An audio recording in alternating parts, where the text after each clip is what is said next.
Vincent took in the sight before him, his gaze lingering on Brett Coleman.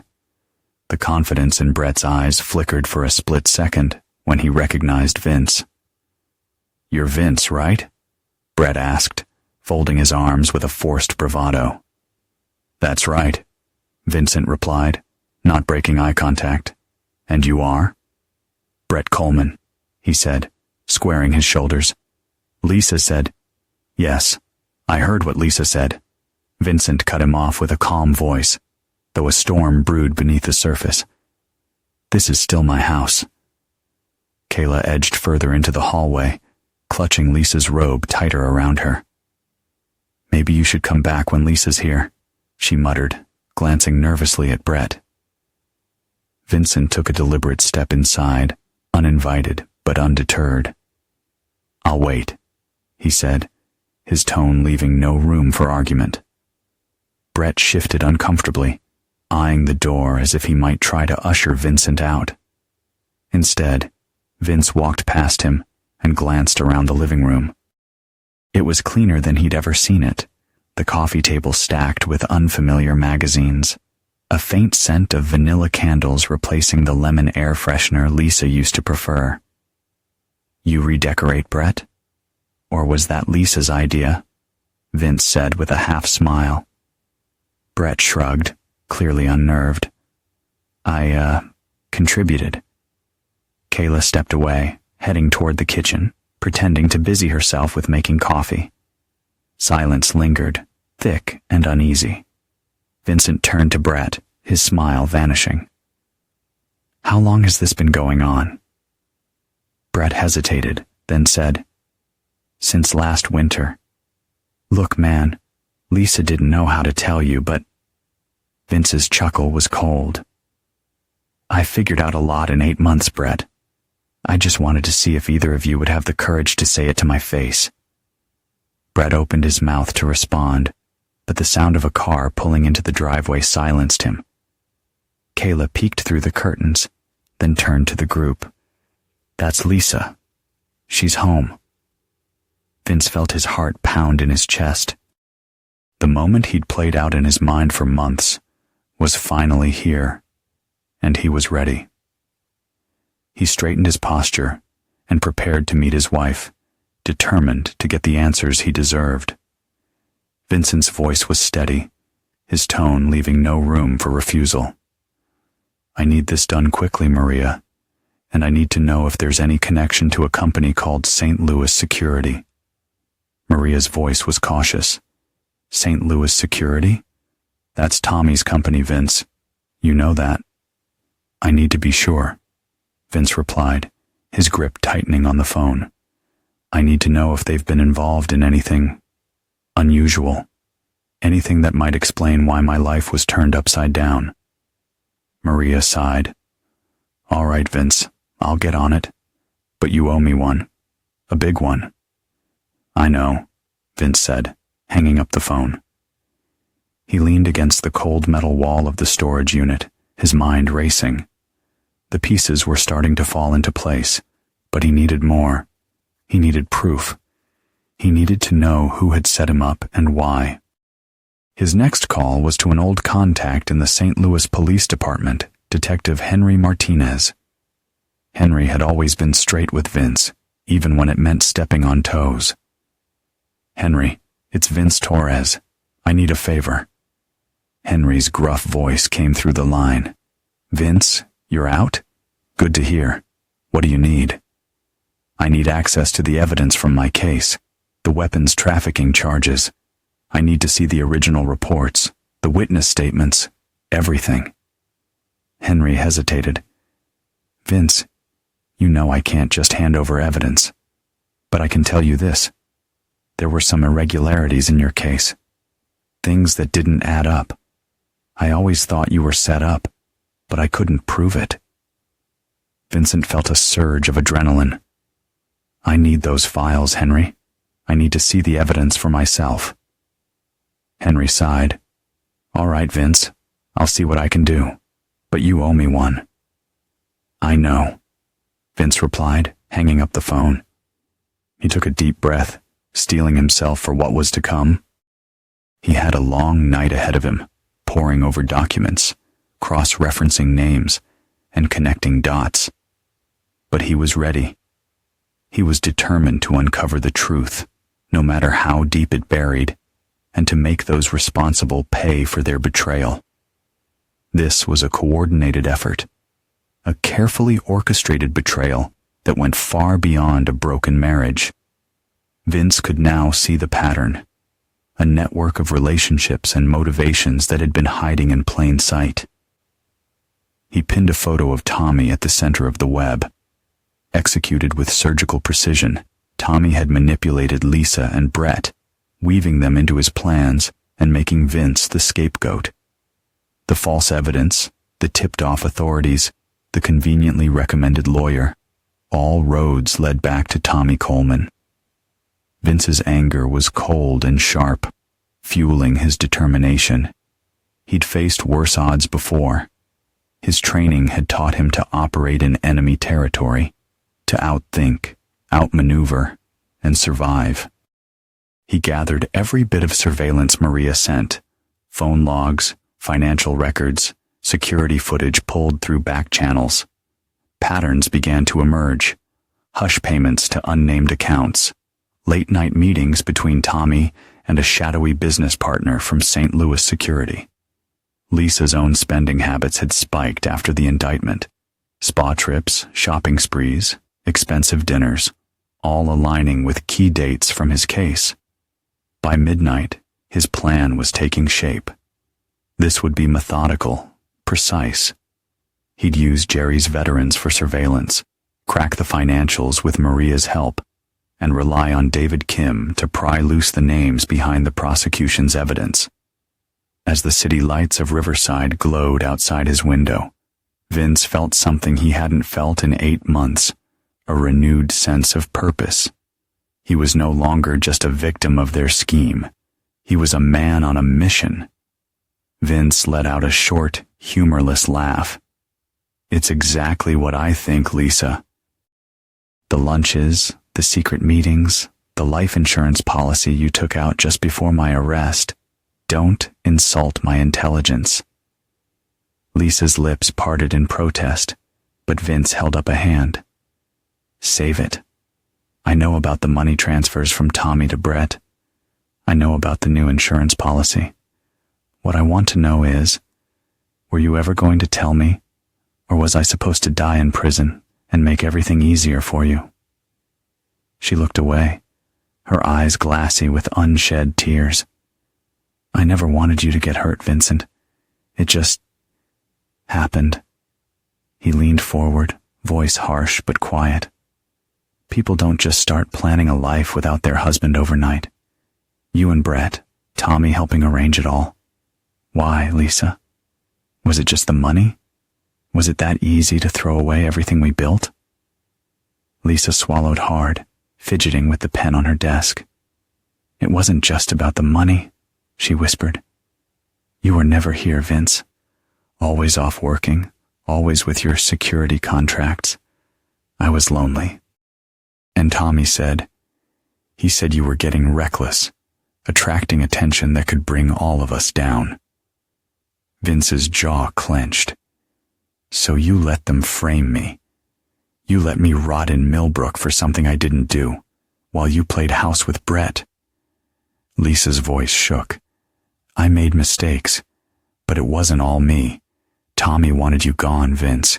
He said the business was at risk, that you were crossing lines even he couldn't protect. He promised me a fresh start, safe from all of it." He rose from his chair, his presence looming over the desk. "Consider this your only warning, Lisa. I'm not as easy to get rid of as you and Tommy thought. If I find out you had anything to do with the setup, you'll regret it. Now, tell Brett and Tommy, I'm back, and I'm not going anywhere." Lisa's only answer was the pale panic in her eyes as Vincent Torres turned and strode from the office, ready for the next move in the battle for his life. Vince gave a thin, almost pitying smile. "Relax, Rick. If I wanted to hurt you, I wouldn't be sitting here having a friendly chat." Polson tried to push himself upright, his movements sluggish and uncoordinated. I already talked to the cops, man. It's over. It's not over, Vince replied quietly. You set me up, Rick. You lied under oath, and I know Brett Coleman was the one who made it worth your while. Trouble is, your kind of secret has a way of eating at a man. That's why you drink yourself to sleep in a dump like this.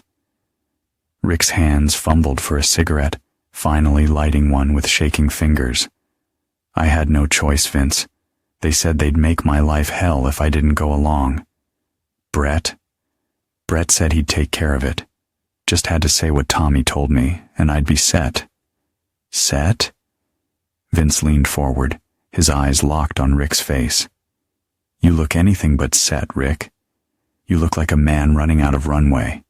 Tell me, how far has Brett's care gotten you? Rick shifted uneasily, as if the question stayed with him longer than it should.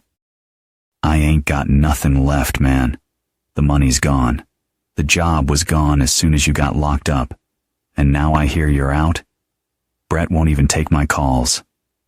That's because, to them, you're just another tool, Vince replied. And now you're a liability. But for once, you get a choice. Help me, and maybe salvage what's left of your life. Or keep hiding and wait for them to cut you loose for good. Rick's gaze darted around the cluttered room, sweat beading on his forehead. What do you want from me? The truth, Vince said, voice soft but relentless. Proof of how they set me up, every detail. You help me. I'll make sure you don't end up taking the full fall when this comes crashing down.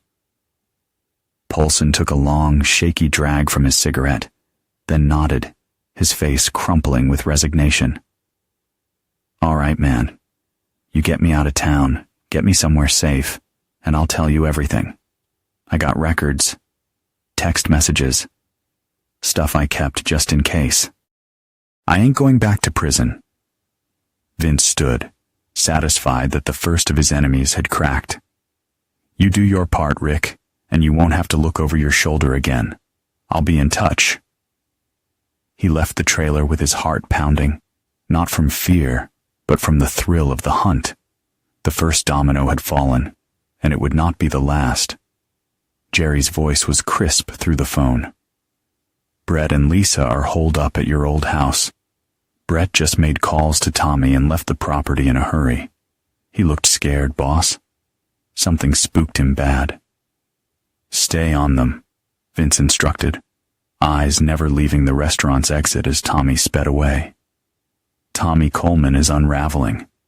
We're going to keep the pressure on until he makes a mistake. Jerry chuckled. This is just like the old days, Vince. I almost feel sorry for them. Almost.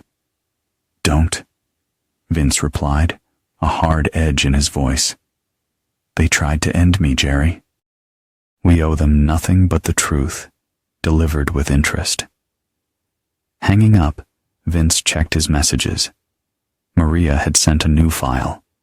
Paul Hemmings, Tommy's accountant, had transferred large sums between shell companies, some with ties to St. Louis security. Things were moving quickly now. Alliances in Tommy's world were built on sand, and the tide was coming in. A shadow fell across Vince's table. Without turning, he knew who it was. Maria had a way of appearing when the stakes were highest. You started a wildfire, she said, sliding into the chair opposite him, laptop balanced on her knees. Tommy's accountant is trying to cover his tracks, but he's sloppy. I traced a wire transfer from a St. Louis security account to Hayes's campaign fund. That's federal prison, if you play it right. Vince finally allowed himself a small, satisfied smile. Keep pushing, Maria. Tonight, we hit them where it hurts, at their reputation and their freedom. Across the street, the sun had started to dip behind the buildings, casting long shadows over the city. The web Tommy Coleman had spent years weaving was starting to unravel, strand by strand, and Vince was the one pulling every single thread. If we make any move right now, it'll just bring more heat on us, Tommy insisted, voice taut with frustration. We didn't come this far just to panic and mess everything up. Lisa ran her hands through her hair, looking desperate. What if Rick turns on us? He's unstable. If he talks, everything unravels. Victor scoffed, glaring at her from across the coffee table. You should have found someone with more backbone. Weak men break fast. He looked at Tommy, eyes cold. If you want me to fix this, say so. I'm not squeamish. Brett's fists clenched, face turning red. No more violence. This isn't what I signed up for. I just wanted Vince out of the picture, not... You may not have a choice soon, Vince muttered into his headset, watching the live feed as his enemies argued. Every word convinced him that Victor was far more than a minor player. He was muscle, maybe even a hired fixer brought in for damage control. Jerry, listening beside him, nodded grimly. This is bigger than we thought, Vince. Organized crime, probably using Tommy's business and St. Louis security as fronts. Vince nodded, eyes narrowed as the audio continued. Tommy barked, "Everyone calm down. We act normal. No sudden moves, no spooking the feds. We control the narrative, just like before." Unless Vince controls it first, Jerry whispered, a hint of excitement in his tone. Across the security feed, Vince saw Lisa shiver and steal a glance at the dark windows. He's out there. I can feel it, she whispered, voice barely audible over the speakers. She was right.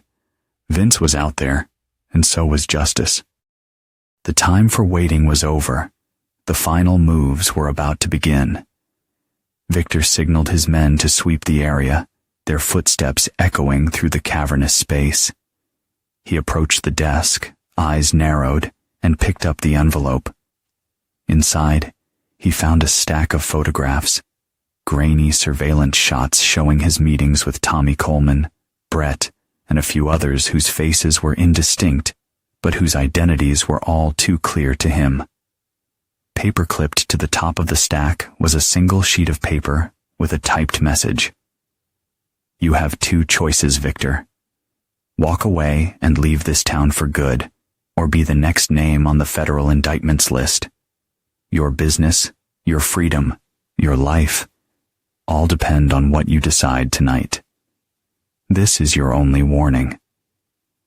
Victor's eyes flicked to the shadowy corners of the warehouse, as if expecting someone to materialize from the darkness. His hands trembled slightly, the envelope now feeling heavier in his grip.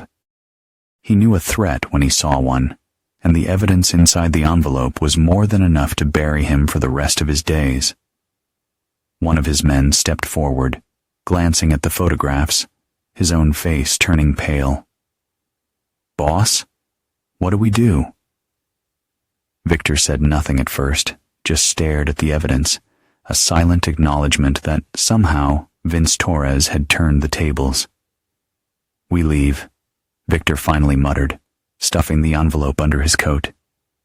No more Riverside, not for a long time. Start making calls. We're pulling out. Tonight. As Victor and his men slipped away into the early dawn, the trap Vince had set was already tightening. With the most dangerous piece removed from the board, Vince could focus on the true architects of his downfall, Tommy, Brett, and Lisa. Justice was coming for them, and it was closer than they could ever imagine. Vince met Victor's gaze with cold certainty. You don't. But here's the difference. I'm not asking for your trust, Victor. I'm giving you a choice. If you walk out with those folders and hand them to the federal agents, you might walk away with your freedom and a new identity. Refuse, and Tommy Coleman wins, and you'll rot while he walks free. I'm offering you a lifeline, not friendship. A siren wailed in the distance, growing louder by the second. Victor glanced again at the blinking cameras, his confidence draining away as he did the math. The men at his side began to mutter nervously. One even took a hesitant step toward the nearest exit, only to see flashing lights beginning to pour in from beneath the warehouse doors. Victor clenched his jaw. "You are a very dangerous man, Mr. Torres." Vince's smile was grim. "No, Victor. I'm just a man who refuses to be destroyed by other people's lies." Victor hesitated for one agonizing moment, then nodded.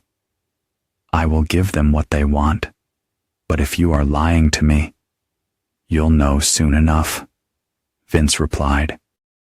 "Walk out with those documents in your hand and say you want to speak to the lead federal agent. The rest will take care of itself." The pounding at the main entrance intensified as agents began shouting for everyone to come out with their hands raised. Victor tucked both folders under his arm, motioned to his men to follow, and moved toward the front as Vince melted back into the shadows, vanishing as quietly as he'd arrived. Moments later, the federal agents stormed inside, weapons drawn. But Victor, not Vince, greeted them, both hands full of evidence that would change the game forever. In the safety of his surveillance van nearby, Vince watched it all unfold on his tablet, knowing the last chess pieces were about to fall. Tommy's eyes darted around the room, as if searching for an escape. "You can't be here. I'll have you thrown out." Vince took a sip of his wine, unruffled. "Try it. I have a reservation, and I'm not breaking any laws. Besides, I thought you'd want to see me. After all, you've gone to so much trouble to make sure I was out of the picture." Tommy's jaw clenched, his fists tightening at his sides. "You're playing with fire, Vince. You don't know what you're getting into." Vince leaned back in his chair, his voice low and dangerous. "Oh, I think I do. You see, Tommy, I've had a lot of time to think. 8 months, to be exact, and I've come to realize that you and I have unfinished business." Tommy's face paled slightly, but he tried to bluster his way through it. "You're delusional. You have no proof of anything. You're just a bitter, convicted felon trying to cause trouble." Vince's smile was cold. "Am I? Then why is Victor Petrov wearing a wire right now, ready to sing like a canary to the feds? Why is Rick Polson prepared to testify against you and Brett? And why are the federal agents outside, waiting for my signal to come in and arrest you all?" Tommy's eyes widened in shock, and Vince could see the wheels turning in his mind as he tried to process the implications. "You're bluffing," Tommy said, but his voice lacked conviction. Vince shook his head. "I'm not, Tommy. The game is over. You lost. Now, you're going to do the right thing and confess to everything, or I can make things very, very difficult for you." Tommy's face contorted with rage and fear. "You can't do this to me. I have friends, powerful friends." Vince's voice was steady and unyielding. "Not anymore, you don't. Your friends are about to become your enemies, Tommy, and I'm going to make sure you spend the rest of your life paying for what you did to me." Tommy's shoulders slumped, the fight going out of him. "You can't win, Vince. You don't know who you're up against." Vince stood, buttoning his jacket. "I know exactly who I'm up against, Tommy, and I'm not afraid. You should be. Because tonight, your world ends, and mine begins again." With that, Vince turned and walked away, leaving Tommy Coleman standing alone in the dining room, his dreams of power and influence crumbling around him. As Vince stepped out into the cool night air, he knew that the final act was about to begin. The trap had been set, and the execution was at hand. Vince laughed, a harsh, bitter sound. "You framed me, Lisa. You and Tommy and Brett.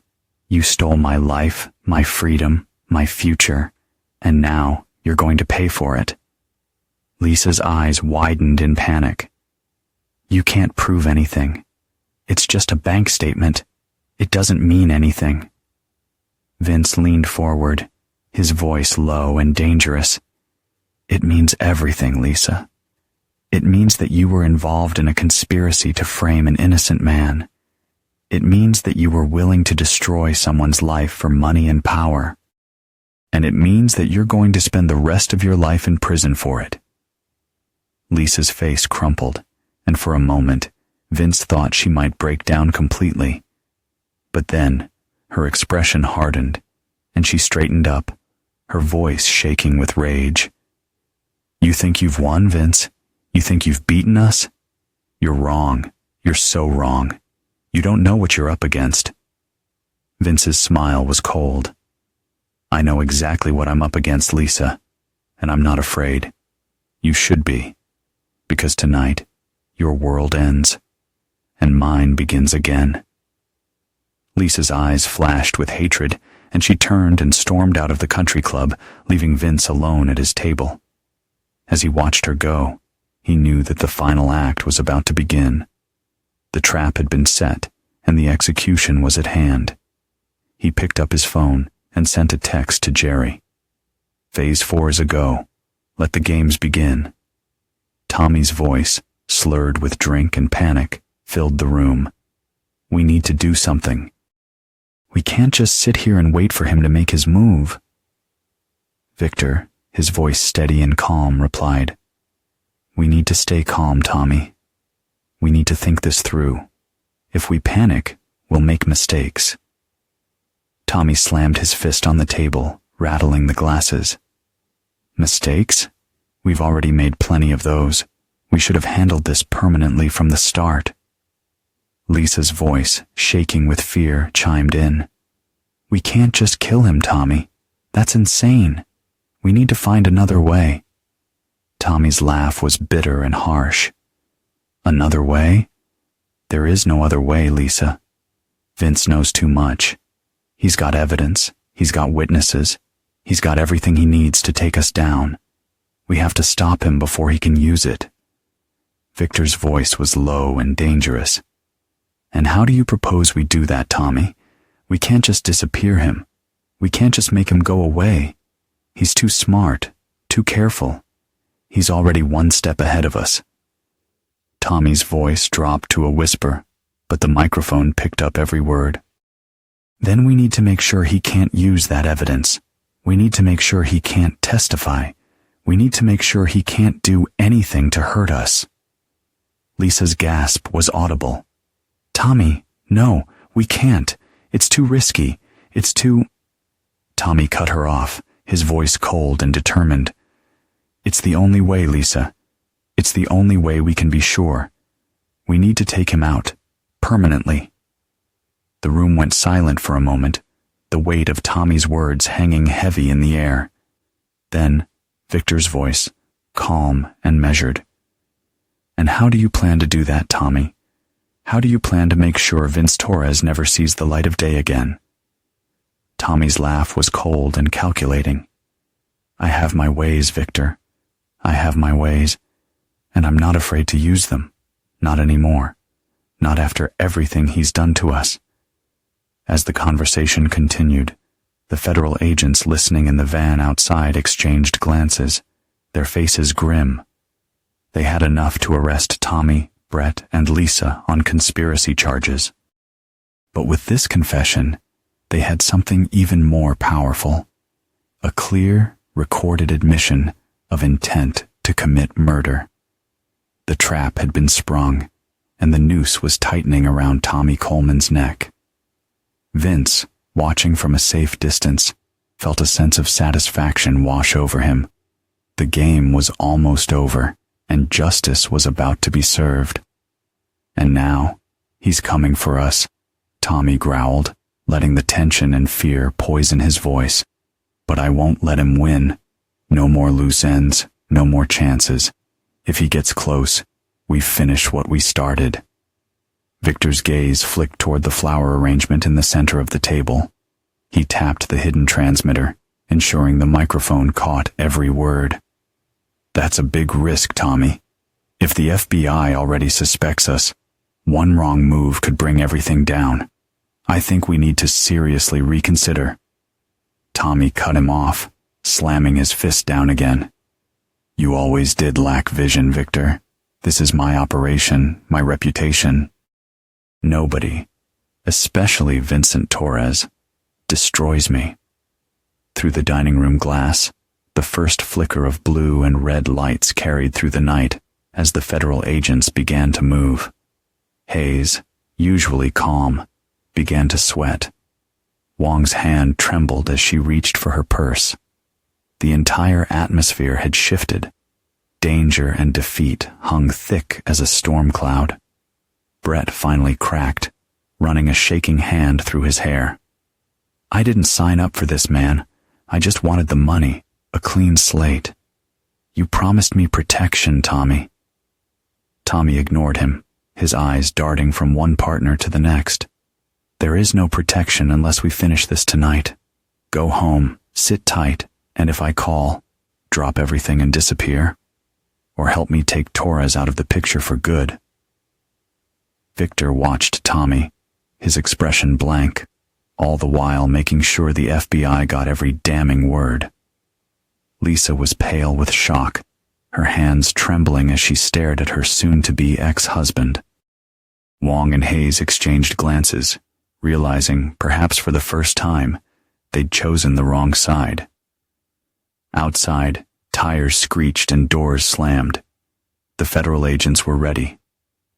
The end, at last, had arrived for Tommy Coleman and everyone in his rotten circle. Federal agents stormed the private dining room, hands on holsters, voices raised with authority. Tommy barely had time to process the sound of heavy boots thundering down the club's elegant corridor before the doors were flung open and the lights seemed to flicker with the chaos of justice descending. "Federal agents, no one move." A sea of law enforcement filled the room, stunning the assembled guests and freezing the conspirators in their seats. Tommy Coleman, Lisa Torres, Brett Coleman, Victor Petrov, you're all under arrest for conspiracy, racketeering, insurance fraud, perjury, and conspiracy to commit murder, a lead agent declared, voice steel bright in the lush room. Tommy opened his mouth to protest, but words failed him as agents snapped cuffs around his wrists. Brett slumped, eyes wide and glassy. Lisa broke, crumpling in tears, repeatedly muttering, "No, this can't be happening." Hayes and Wong pressed themselves against the wall in silent terror. Victor nodded as agents approached, stoic and resigned, maintaining his part of the bargain and ensuring the last threads of Tommy's empire unraveled. Every piece of the network that ruined Vince was now exposed to the full weight of federal prosecution. In the crisp midnight air outside, Vince Torres leaned against his car, watching the flashing lights paint the country club's grand facade red and blue. His chest was tight, with a complicated surge of relief and grim satisfaction. The 8 months he'd lost could never be returned, nor could the innocence so expertly stolen from him. But justice, finally, had come full circle. Tomorrow, every news outlet in the city would scream the downfall of Tommy Coleman and his conspirators. Families would grieve, fortunes would shatter, and power would shift.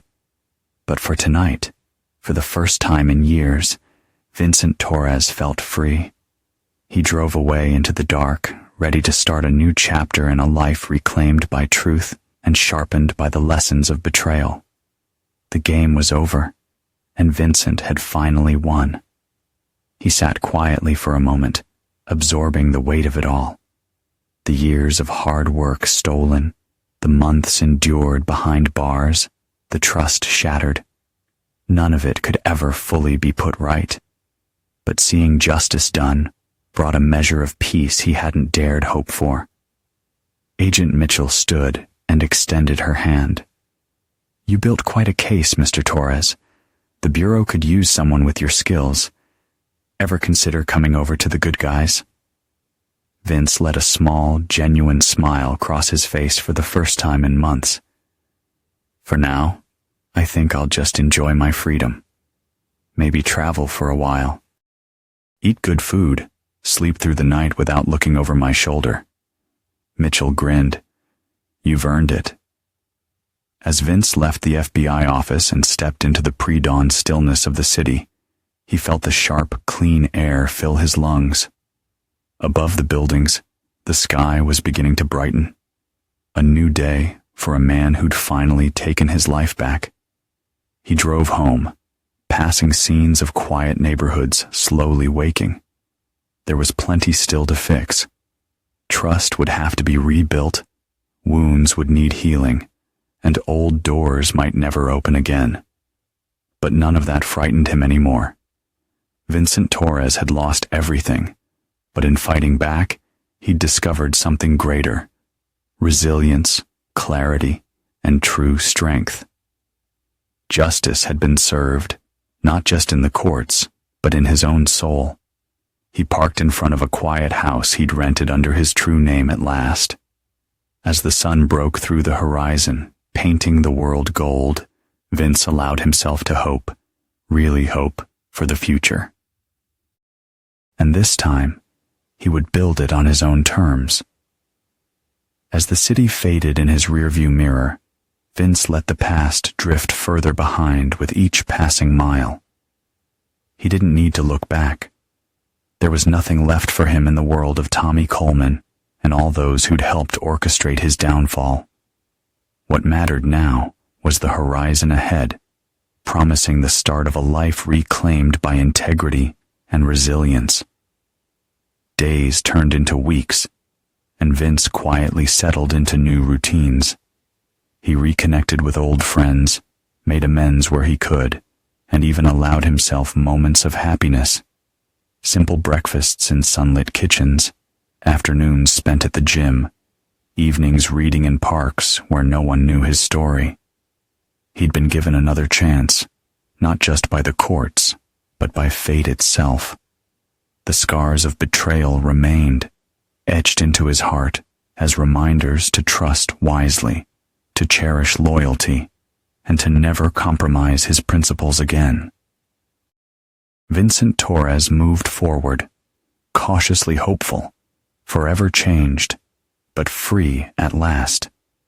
The future, unburdened by the darkness behind him, stretched before him like the dawn after a long and stormy night.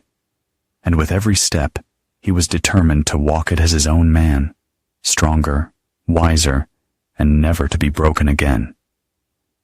Tommy Coleman, Lisa Torres, and Brett Coleman would spend the next decade or more in prison, their lives wrecked by their own greed and cruelty. Every day behind bars would serve as a reminder of the man they'd underestimated, the trap they'd walked into, and the high price of betrayal, especially against someone whose resolve was forged in hardship and who never forgot nor forgave. Vincent Torres got his life back. His enemies paid the ultimate price for their treachery. In the end, for Vince, that was justice enough. With the past finally laid to rest, Vince stepped confidently into a future of his own making, a life reclaimed, stronger and wiser.